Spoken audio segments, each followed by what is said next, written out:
Didem Karsal comes from a family who suffered the ordeal of the population exchange, which was implemented in 1922 between Greece and Turkey.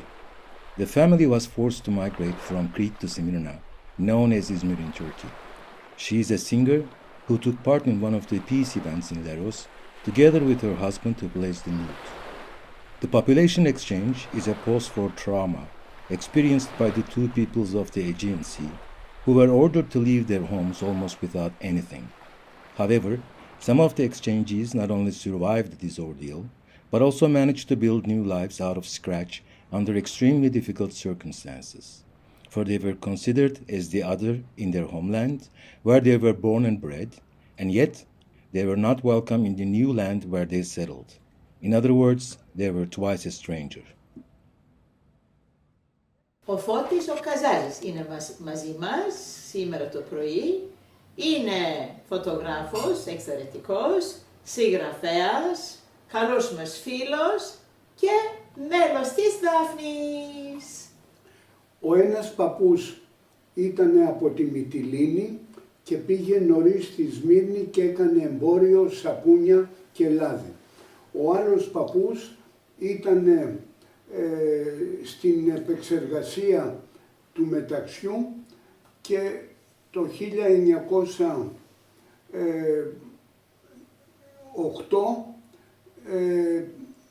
έχασε τη γυναίκα του. Ο πατέρας μου πήγαινε στην Ευαγγελική σχολή, αλλά δεν την τελείωσε γιατί έπρεπε να δουλέψει. Δούλεψε στο ταχυδρομείο και εν συνεχεία πήγε στην εκστρατεία μέχρι το Εσκισεχήρ και γύρισε σε κακό χάλι.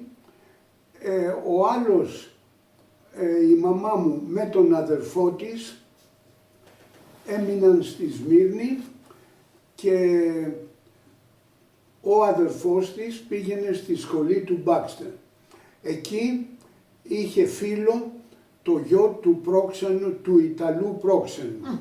Αυτό ήταν πάρα πολύ χρήσιμο γιατί τις παραμονές της καταστροφής τους ειδοποίησαν και μια παρέα μεταξύ των οποίων και ο πατέρας μου πήγανε με Ιταλικό πλοίο στη Μάλτα, από τη Μάλτα την Ισία, Αλεξάνδρεια.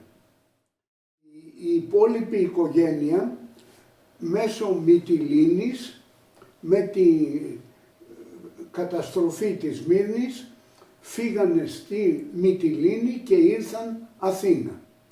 Στην Αθήνα επιβίωσαν, εργάστηκαν, ήρθε ο πατέρας μου, τους βρήκε, παντρεύτηκαν και σιγά σιγά φτιάξανε τη νέα ζωή. Μετά το φαΐ, τραγούδια, σμυρνέικα και όλα αυτά, στο σπίτι έμενε στην αρχή και η γιαγιά μέχρι που πέθανε. Η γιαγιά έλεγε μάλιστα όταν ήθελε μια ευχή, Ίσαλαχ Παναγία μου. Ίσαλαχ Παναγία μου είναι η κοινή κουλτούρα μας. Ναι, είναι η κοινή κουλτούρα. Εξαιρετική.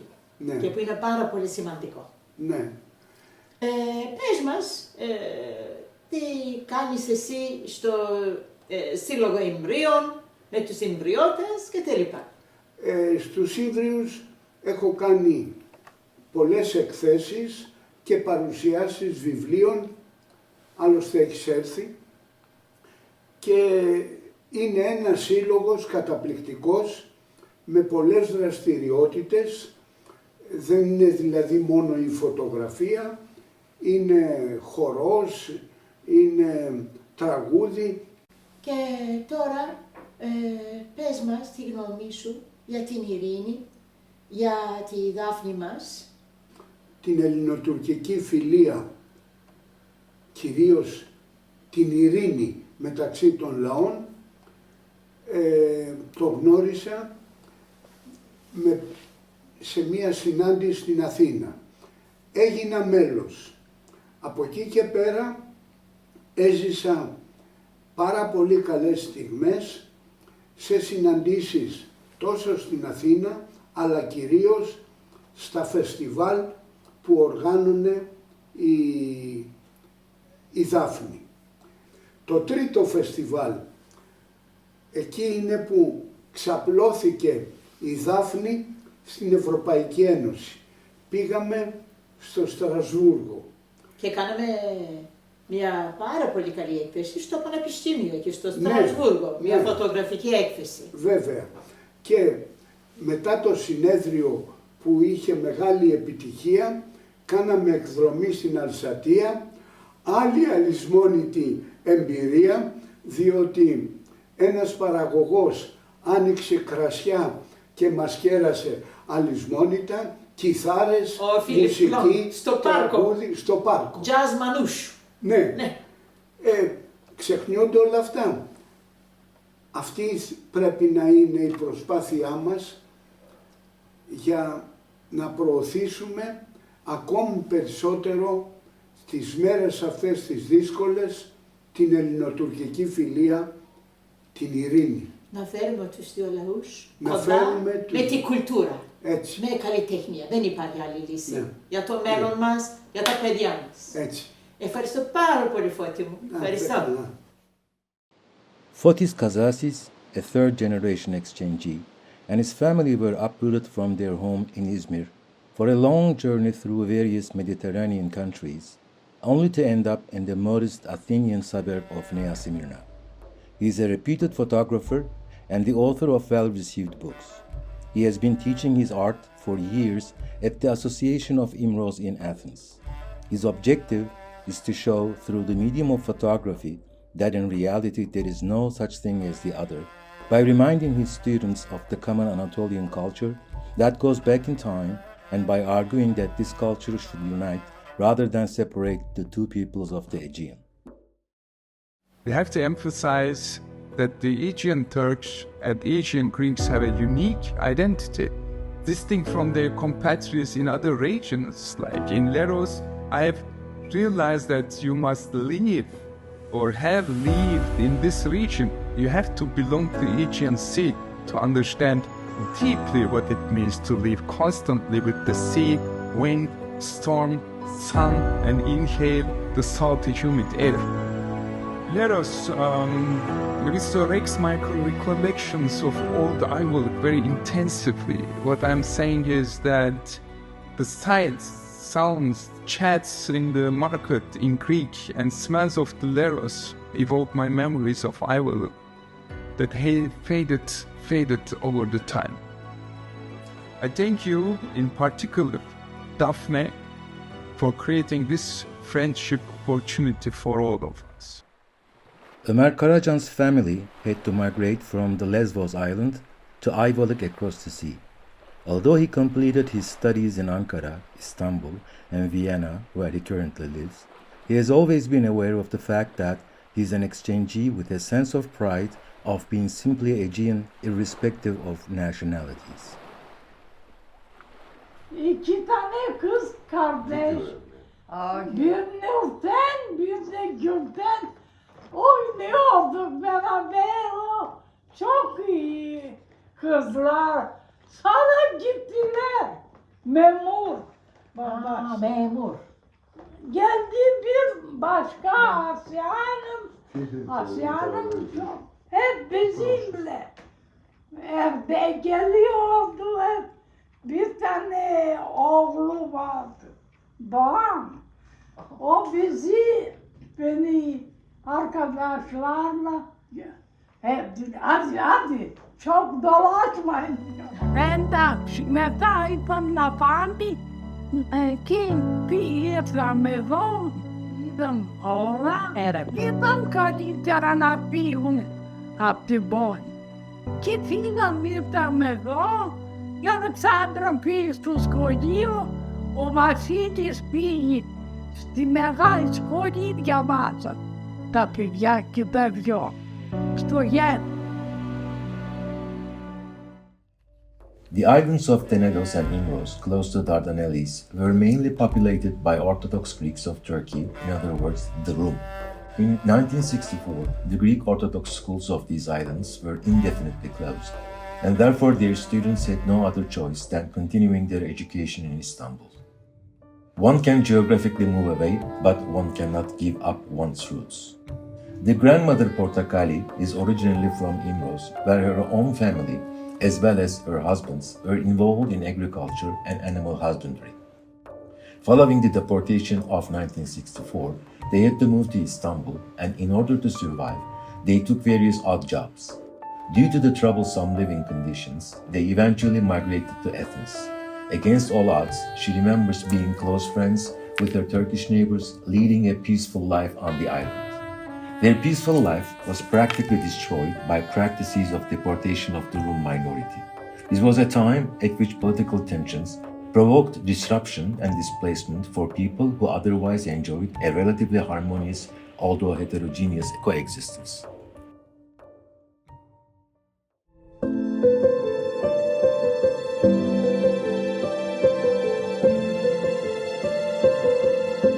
Σχολείο πήγα 7 χρονών, τα πρώτα 4 χρόνια πήγα στο Δημοτικό Σχολείο της Ύμβρου, όπου μετά την 4η Δημοτικού, όταν τα σχολεία κλείσανε με κυβερνητική απόφαση της Τουρκίας, λόγω των κυπριακών προβλημάτων που είχε τότε η Τουρκία στην Κύπρο. Fener'e gittim. Fener'de Madame Zmarun'un pansiyonda yaşadık. Yemek için bazen bir şey bulmuyorduk. Madem arıyordu. Çünkü bir şey yemek için bulamıyorduk. Ama dediğimiz gibi και όλα αυτά τα ξεπερνούσαν πολύ εύκολα. Το σχολείο ήταν εντάξει, η μεγάλη δουλειά του σχολείου. Μαθητής ήμουν καλός, δεν είχα πρόβλημα. Και επειδή ήμουν καλός μαθητής πήρα και υποτροφία από τότε, από το πατεραστείο. Και μετά η ζωή έγινε πιο εύκολη γιατί είχαμε κάποια λεφτά. Kyriakos Portakalis took the same path as his mother from Imros to Istanbul, where he went to the Fener Rum High School, Megali Skoli, and experienced hardships in a boarding house away from his family. After Athens, he headed Berlin, where he studied film and where he currently lives.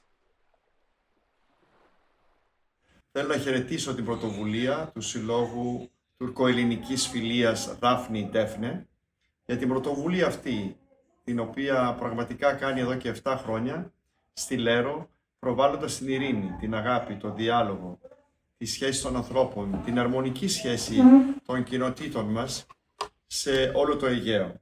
Μία θάλασσα και με χιλιάδες νησιά που φέρνουν μια μεγάλη ιστορία. Το κάθε ένα από αυτά έχει τη δική του ιστορία, τη δική του μαρτυρία, τη δική του ανθρωπιά, το δικό του συλλογισμό και παράδοση. Άλλοτε χαρές, άλλοτε πίκρες, άλλοτε δυσκολίες. Εμείς όμως οφείλουμε να δουλεύουμε πάντα για την ειρήνη, για το καλό της ανθρωπότητας.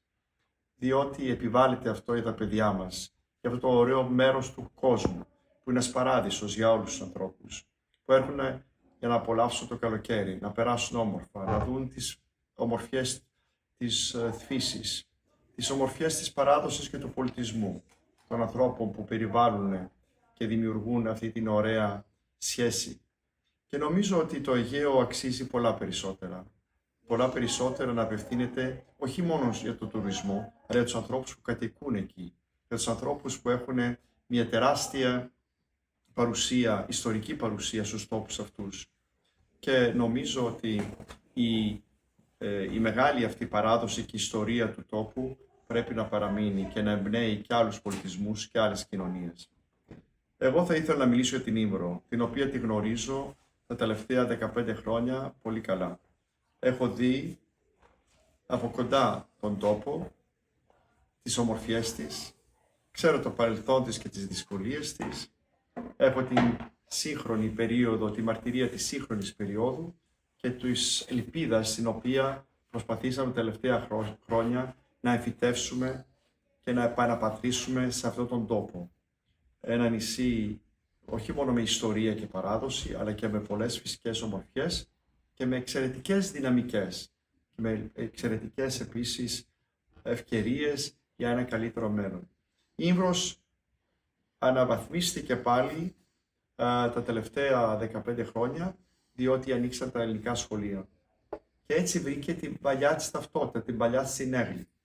διότι δεν θα μπορούσε κανείς να σκεφτεί μια Ήμβρο δίχως τον ρωμαϊκό πολιτισμό, δίχως την ελληνική γλώσσα, δίχως την δυναμική της Εκκλησία, αλλά και δίχως ανθρώπους να δημιουργούν, όχι μόνο να είναι εκεί για να δημιουργήσουν, να συνεχίσουν την παράδοση και την ιστορία, αλλά να δημιουργήσουν ένα παρόν, να πιάσουν το παρόν και να ελπίσουν για ένα μέλλον. Αυτό προσπαθήσαμε τα τελευταία χρόνια όλοι μαζί να οικοδομήσουμε στην Ήμβρο. Οι Ήμβροι και μη Ήμβροι, ο Οικουμενικός Πατριάρχης, η τοπική κοινωνία, οι αρμόδιοι από τις δύο χώρες βοήθησαν να πραγματοποιηθεί αυτό το μεγάλο όνειρο. Και νομίζω οφείλουμε όλοι μαζί να δουλέψουμε προς αυτήν την κατεύθυνση, να ενισχύσουμε τις ευκαιρίες αυτές που μας δίδονται, να τις αξιοποιήσουμε, να τις πιάσουμε από το χέρι και να τις πάμε πιο εκεί. Και οι δύο λαοί να ζουν πάντα αρμονικά, να ζουν για να προοδεύουν και να απολαμβάνουν τα αγαθά του κόσμου, της φύσης, της οικονομίας, των δυνατοτήτων και να μην χαλάσουν την ταυτότητα των νησιών. Διότι τα νησιά δεν είναι μόνο ένας τόπος εξυπηρέτησης των τουριστών και των ξένων, αλλά είναι και ένας τόπος που πρέπει να δώσει το δικαίωμα στους ίδιους τους κατοίκους να επιλέξουν τη ζωή που θέλουν, να ζήσουν όπως τους αρμόζει, όπως το θέλουν εκείνοι και να πηγαίνουμε εμείς απ' έξω με σεβασμό στον τόπο, με σεβασμό στην επιθυμία των κατοίκων, να απολαμβάνουμε και εμείς τα καλά που θέλουν να μας προσφέρουν και τα καλά που προσφέρει ο τόπος τους. Εύχομαι τα καλύτερα στην Ήμβρο και στη Λέρο και στους ανθρώπους της πρώτα απ' όλα και μετά σε όλους που αγαπάνε αυτά τα νησιά να συνεχίζουν να ζουν όμορφα, να υποδέχονται κάθε χρόνο το καλοκαίρι και τους χιλιάδες τουρίστες και όταν φεύγουν να είναι ευτυχισμένοι στον δικό τους τον τόπο με τον τρόπο που ξέρουν. Και θέλω να συγχαρώ και πάλι τη Δάφνη και το Τέφνε, διότι τα ΜΚΟ είναι ένας πραγματικά οργανισμός που επιβάλλεται να υπάρχει στην πολιτεία, στην κοινωνία των πολιτών, διότι μόνο με αυτούς τους οργανισμούς, με αυτές τις πρωτοβουλίες, τις ανθρώπινες, τις αυθόρμητες πρωτοβουλίες, μπορούμε να δημιουργήσουμε και να οικοδομήσουμε πολλά πράγματα, ασφαλώς με την συμπαράσταση, τη συμβολή και της πολιτείας του τόπου. Lakis Vingas is a member of the Greek Orthodox minority of Istanbul. He is an engineer who runs his own business. He is also a revered activist in the field of minority rights who believes in the power of civil society. He served as the president of a minority association, Rumvader. He also played a major role in the reopening of the Imros Greek Orthodox schools. He lives in Istanbul with his family.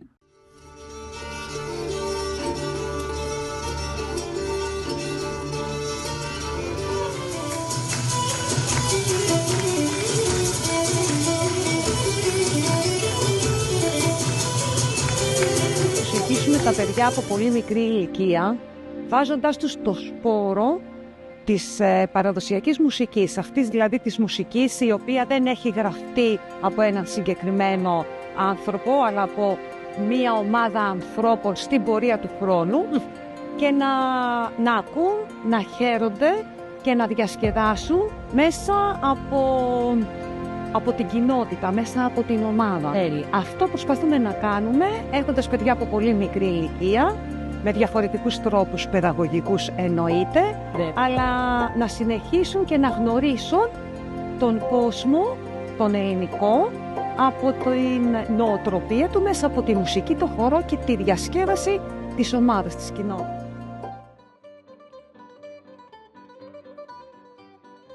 Rula is an administrator in the Artemis Cultural Association, which she qualifies as an institution that aims to provide an education for the children of the islanders and embrace international groups of different ages.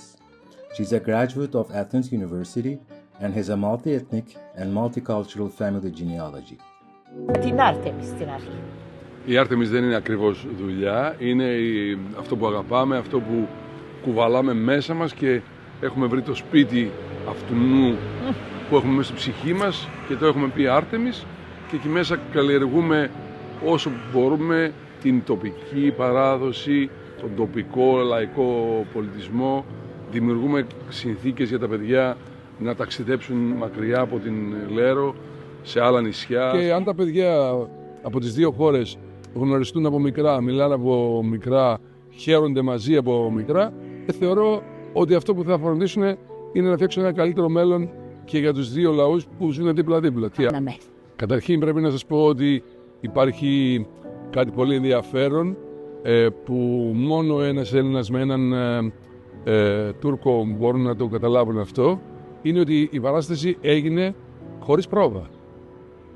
Γιατί τα πράγματα είναι κοινά. Δηλαδή απλά βρεθήκαμε, είπαμε τι θα τραγουδήσουμε, από ποιο τόνο θα τραγουδήσουμε, ποιος θα κάνει το πρώτο μέρος, ποιος το δεύτερο. Την τελευταία στιγμή. Ναι, γιατί είναι πράγματα που είναι κοινά και για τους δύο.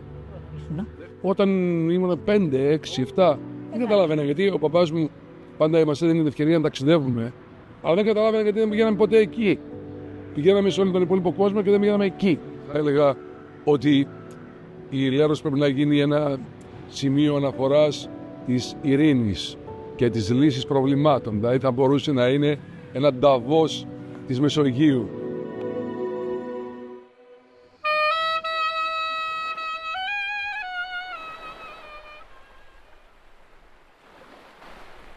Andonis is the director of the Artemis Cultural Association and a reputable musician who plays the lira and sings. He defines the institution that he directs as a totality of heartfelt activities conducted with a view to promote a cultural mosaic reflecting the very fabric of the island. They encourage their students to travel abroad for activities focusing on dance and music. This association actually functions like a school.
Γιατί γράμματα δεν ξέρω και με πιάνουν κλάματα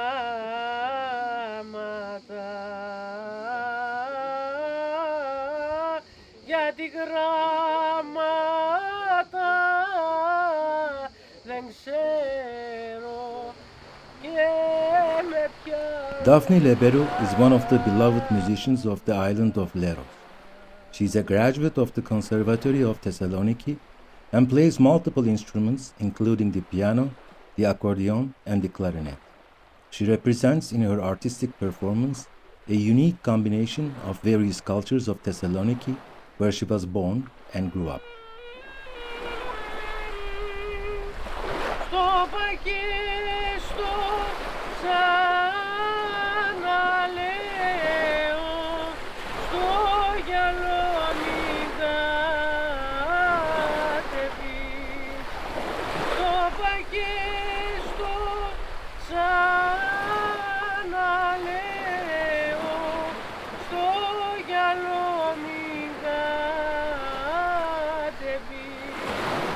Κι ο γυαλός κάνει φουρτούνα και σε πάρει και χαθείς. Κι ο γυαλός